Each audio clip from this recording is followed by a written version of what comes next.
Yo, what's up guys? Hope you guys are doing well. Welcome back to my YouTube channel. I know it's been a while. It's been like 3 months since I posted. In today's video, we're just gonna do a quick Q&A about how I run my brand Unfinished Legacy and everything in between. We did generate some questions through Instagram and then a YouTube short. So hope you guys enjoy this episode. So I have all the questions here on my phone. We tried our best to kind of categorize everything in its own like category. So I'll start off with marketing / I guess financial advice. So the first question is, what's your advice for up and coming small clothing brands? I still consider myself up and coming. Like, we've been doing this full time since the pandemic, so it's been like 3 years now. So one of the biggest takeaway from like just our journey would be to kind of focus on what got you started with the brand. So I'm all about passion. So if you're passionate about something, just try to pursue it. Don't try to get distracted. With social media, it's really easy to see what other people are doing and to think that, oh, I need to be doing that too. But really just focus true to like your vision. And also work hard. I mean, a lot of the generic advice, like work hard and when you fail, like get up and try again. All that stuff kind of applies with clothing brands as well. And I say focus a lot on growing an audience on social media. More than an audience, try to like make a community. I think community is the most important aspect of trying to grow a brand and to also have a meaningful brand. So hopefully that answered that question. The next one's, what do you recommend for someone starting a brand marketing wise? I mean, I kind of just touched base on that one. So community, social media is huge. And outside of social media, I think doing like in-person events around your clothing brand. So for us, like, we're really artist driven, so we try to do galleries, we try to do pop-ups, we try to do just community events that's gonna like bring people together. So stuff like that. It's not like a direct effort for like marketing, but it does help the brand image and the brand identity and people buying into it. So somebody could come out to an event of yours and really enjoy themselves, and then that kind of reminds them of your brand, so that they buy into it more. So I think events, social media, and then the other thing too that we haven't really dabbled too much on, I know a lot of other brands utilize this tool, is paid ads. So that's a great way to reach a broader audience as well. And with that, you need to make sure the content that you're pushing with the paid ads, is gonna hit home. And it's gonna get more people interested in your brand. So for us, we do a lot of like visual campaign projects where it kind of just like highlights the brand within like a 30-second. And if we really wanted to, we could put money behind it to reach a broader audience. And the people that interact with those videos, we could then try to like target them ads with our products. So if they watch the video all the way through, they're more likely probably interested in the brand. And there's a higher chance that they'll buy into the brand. Let's go to the next question. What do you find out, this one's a little confusing. What do you find out you have enough money to expand your team, find bigger facility, and the right people to help you with your work? So I'm very grateful that our team happened organically. That's how I like for everything to kind of happen, is for it to be organic. A lot of my friends kind of bought into the vision, and now we're kind of a small team that's fully all in with this vision, and we try to kind of just work diligently to grow the brand. And I used to screen print everything myself in-house, and then when the orders kind of got larger, my efforts are best elsewhere, kind of like designing or like focusing on marketing material and social media and stuff like that. So we had initially moved to Los Angeles, where we found production facilities that could produce all of our screen printed garments. And then now I'm just dabbling with some overseas development. So all of that is like different stages and levels, because I started out printing in-house to save money, and I was also very passionate about it. But when we kind of outgrew that, I knew I needed to find the right partner to produce our garments, and we ended up going through a lot of different trials and errors with a lot of other production facilities. You know, you place an order with the screen printing company, then you see is the turnaround fast? Are they good at what they do? And sometimes like they'll mess up, so then we don't go back with those screen printers. But I am very fortunate that I've found a partner now that kind of handles all of orders without me having to worry too much that it's gonna not come out right. Yeah, and as far as like starting a team, I think, yes, just try to find like-minded individuals who kind of believe in the same thing. Either if you're into photography, try to find other photographers who could like fit in the same vision that you're trying to like push.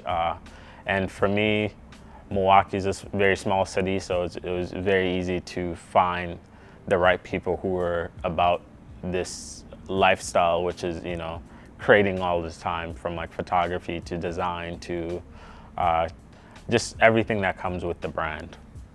Hopefully that answers your question. See, how do you get media attention to your brand in ethical ways? I know that a lot of drop shippers pay different Instagram pages to promote the product, but it always rubbed me the wrong way. I'm socially anxious and bad at networking, so I was just curious how you did it. I'm also like I'm introverted. I'm a bit shy, but I felt like in order to push my brand out there, I had to kind of be in front of the camera, and over time I just got comfortable with it. But as far as like paying, you know, Instagram pages for ads, I don't quite necessarily think that's a great strategy, just because you're not really going to build community. Like you're paying them, and if your design is cool, some people might end up buying it, but they're not going to buy into your brand's vision. And I think the biggest thing with trying to sell is selling the whole vision, not just like a product. And I see that a lot on Instagram, like where people are selling products rather than their whole narrative about their brands. So I'd say take time and try to do like organic growth, and just kind of slowly start with 10 and then slowly expand out. And yeah, paid Instagram, I don't think that's beneficial. How can you manage your finance to grow your brand without working to support yourself and the brand apart from your brand sale? Here, let me read that over. How can you manage your finances to grow your brand without working to support yourself and the brand apart from your brand sales? Okay. So a lot of time for most artists, I think keeping a 9-to-5 is ideal, just because, you know, taking that jump is a bit scary. So I would say do both, do the 9-to-5, but then also like really work hard on your brand and your vision. And then when that time comes, when you're making enough sales, then you could fully take that jump.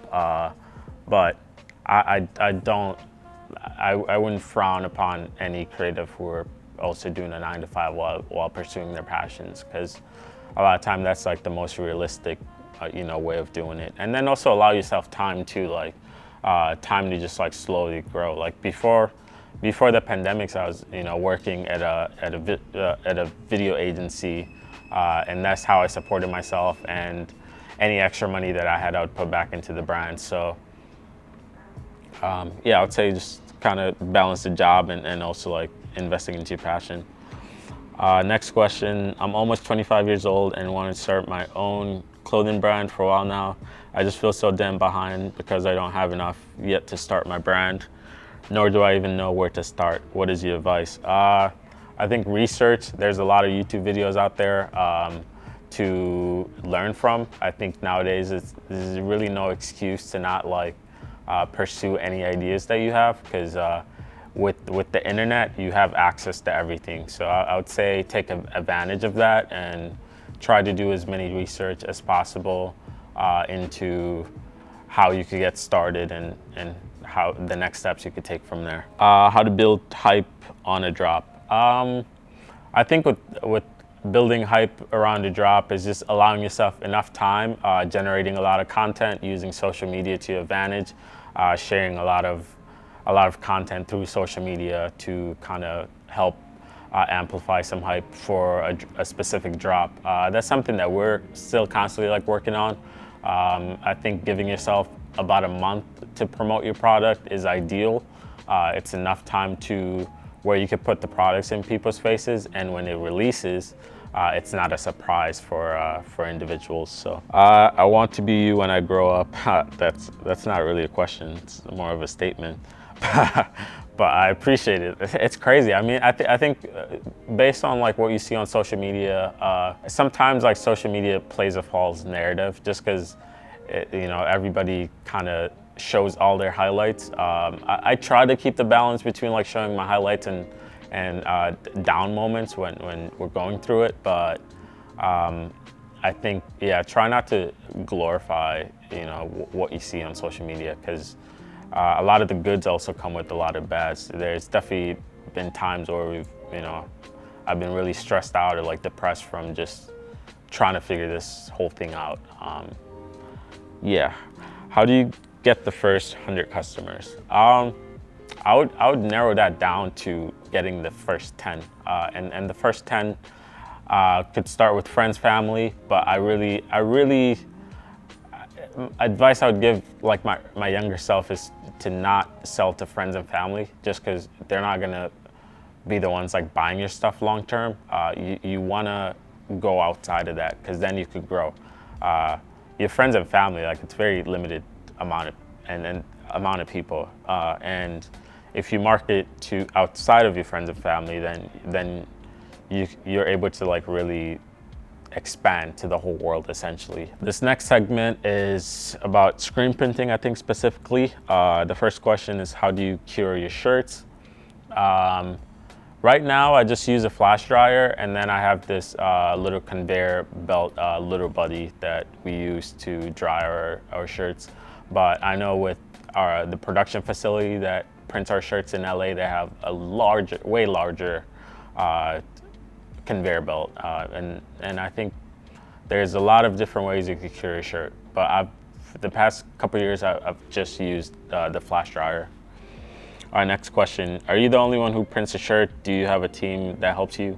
Yeah, I've graduated from being the only person that prints the shirts. Now I'm just more focused on design and kind of just the bigger vision of the brand. I do still enjoy printing, more so focus on the studio sides of the brand. All right, so the next question is, how did you achieve charcoal/vintage black from the black hoodies? It has a gradient change of colors. I think the hoodie the person's talking about is the vintage wash with I believe enzyme wash, and then a sun fade applied to it. All of these processes are done by the manufacturer, so a lot of time they'll dye the hoodie black, and then they'll do a spray of sun fade, which will then give it that gradient tone. The next question: I want to start making halftone. What is the best format to put them in, CMYK or RGB? Most of my halftones are black and white. I do have a whole video dedicated to how I screen print halftones, so you could just reference that on my channel. It's hard getting water-based ink, so I wanted to know if there's a way to DIY it, maybe. I don't know if I've never made my own ink, so that's something that you might just have to do research on doing that. But all my supplies I either just buy from, screen printing shops or Blick sometimes, or Amazon. Yeah, okay, I think that's moving on.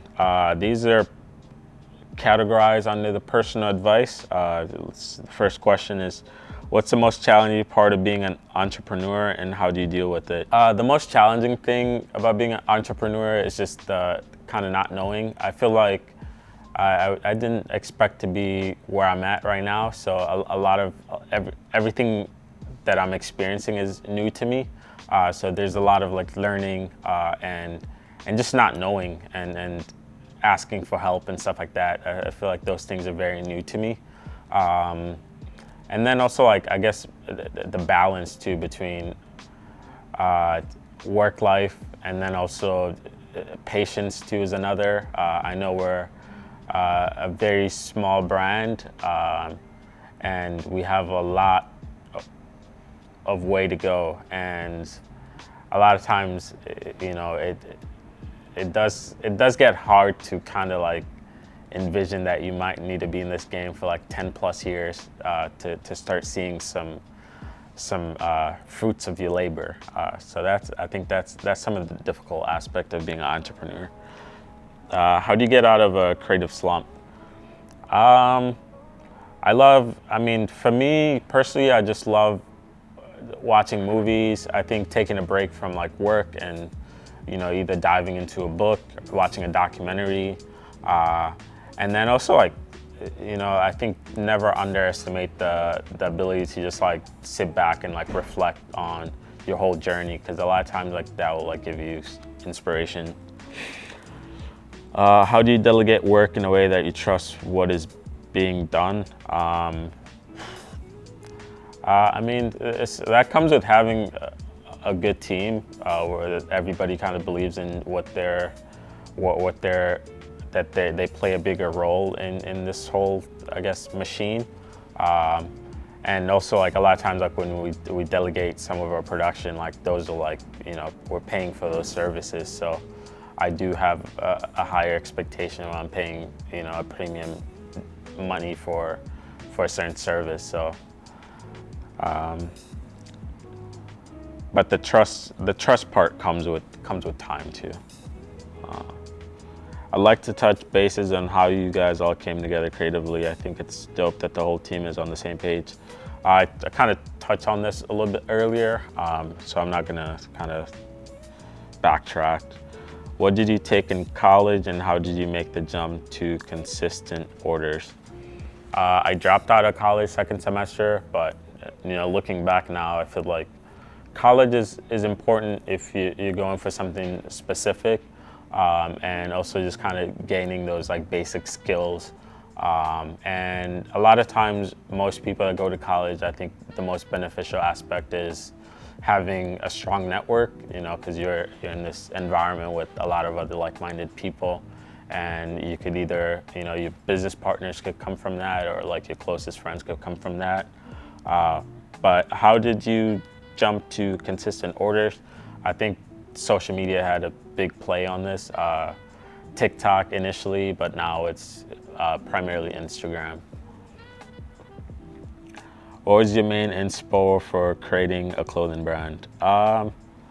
Earlier on, I mean, I started skateboarding and kind of street art was like a big interest. And with those two worlds, a lot of times, I think identity is a big part of, you know, skateboarding or like doing graffiti.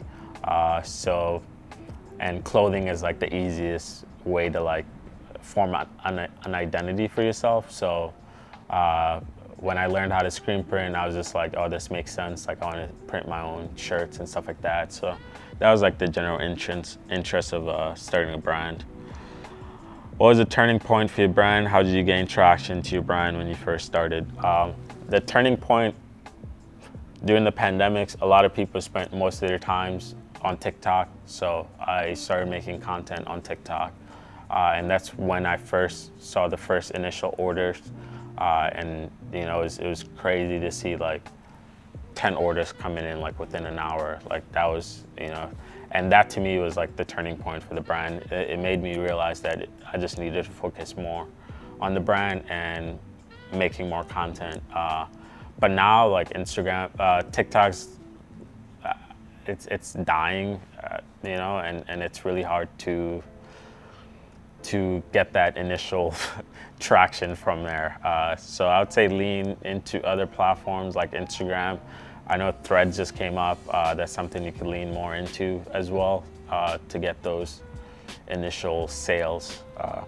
What is your process when you develop new designs, concept, and what was the timeline between coming up with the design and printing / shipping them out? Earlier, I mean, this is thinking back to like initial, like it was just like come up with something, go screen print it, and throw it up online. And I really want to go back to that simple, basic process. The more that I'm thinking about it now, but generally, like coming up with a concept would take, I don't know, like I love flipping through books, Pinterest, uh, a lot of references out there in the world. So I think coming up with the concept, finding the right graphic designer that will bring that concept to life, and then working with them. A lot of times will take about a week to 2 weeks, depending on how fast the graphic designers are. And then from there, production, samples. Now, I feel like we've graduated. We're in a different level. Like sampling could take anywhere from like a week to 2. And then from there to bring it to market, maybe another month.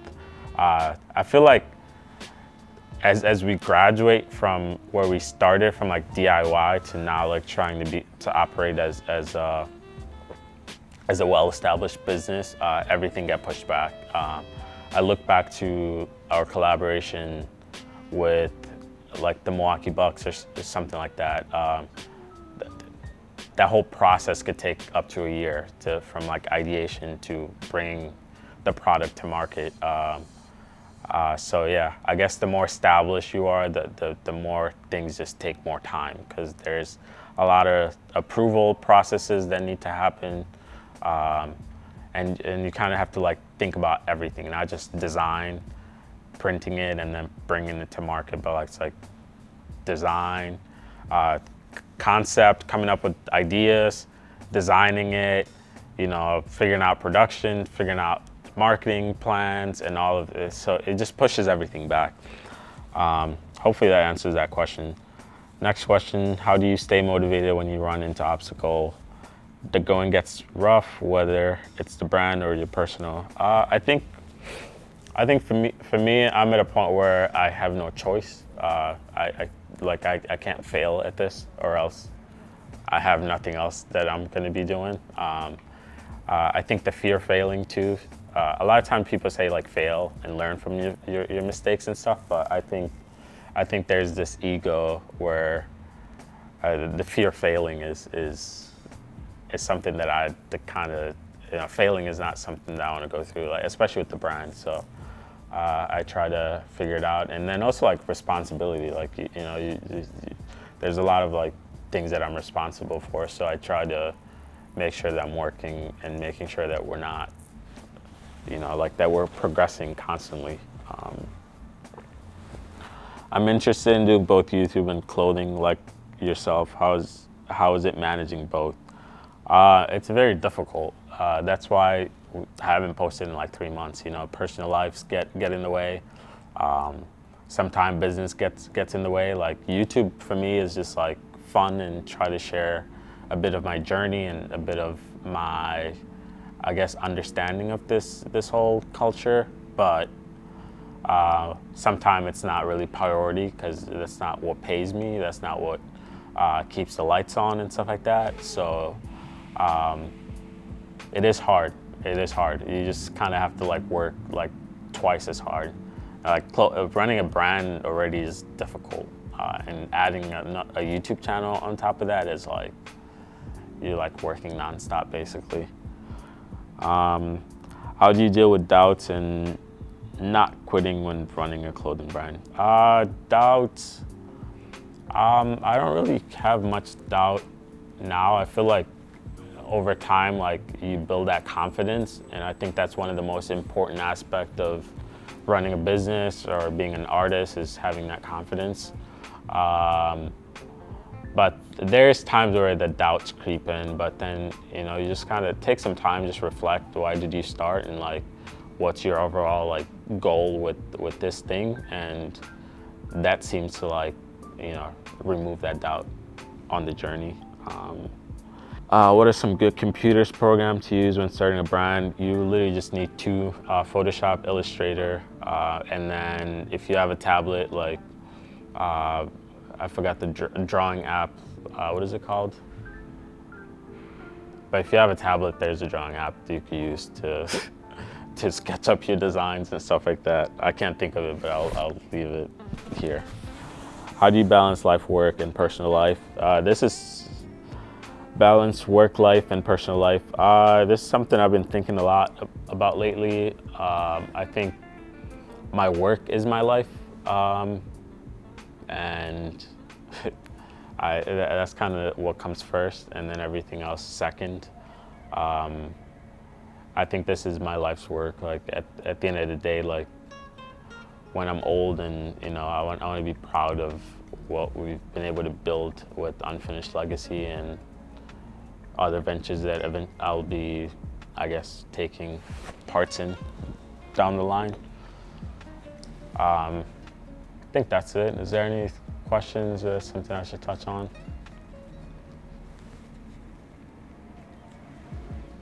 All right, if you watched all the way to the end of this video, you're a real one, and I appreciate you. Thank you for watching all the way through. I do want to get back to a more consistent uploading schedule, so I'm thinking, no promises here, but I'm thinking once a week would be a great schedule for us to just kind of post these videos. It's really hard trying to prioritize YouTube sometimes, but I think from a lot of like the feedbacks, and I get a lot of DMs where it's like, oh, when's the next YouTube video? I constantly think about it, but it's just sometimes life gets in the way, and certain things take a back burner. But I do want to get back to just kind of a regular schedule of just being creative, being in the studio, documenting our journey, and anything in between. So thank you guys again, and if you're not subscribed to this channel, hit that subscribe button, hit the like button, leave a comment, anything like that to help this video to get pushed. But again, peace out. Thanks for watching.